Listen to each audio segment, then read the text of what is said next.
Hey guys, so there's a lot of research that's currently being done on the spread of misinformation online, but misinformation also spreads within its personal relationships, and this could be amongst maybe your family members, even your closest friends.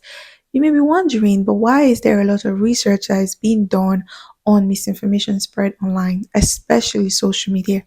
That's because your habitual use of social media and even the structure of these social media platforms aids the spread of misinformation.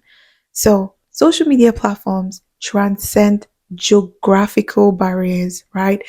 With the way that information spreads online, someone in Canada, someone in Nigeria, someone in France can actually have a misinformation like post on their timeline, right? And there is a tendency that they could believe it. And so misinformation spread on social media transcends any geographical barrier. Also, the fact that you can archive, you can share, and you can also like access anytime this information makes it very critical to study. And there was this research that I read one time that said it was a Yale University study, but that study showed that habitual users of social media share more headlines, especially on Facebook, whether this information is true or not, because social media rewards you, or these platforms reward your habitual use of it.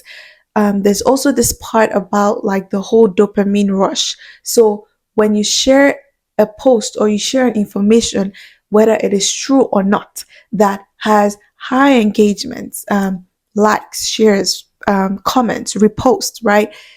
The algorithm like will show these posts even to more people. So the higher the engagement, the broader the reach, right?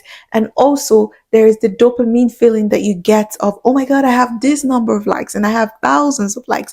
And so the part of actually critically thinking and analyzing information before you share them is kind of faded because you're placing um, the vanity reward that you get from sharing misinformation or from sharing information without even confirming the originality or how true the information could be, right? So I'm sure you know now that your habitual use of social media and these platforms, the way that they're structured, actually encourages you to share misinformation. And if you're not careful, you will have this as like an everyday part of your, or as a consistent part of your social media use, which can be very damaging to society.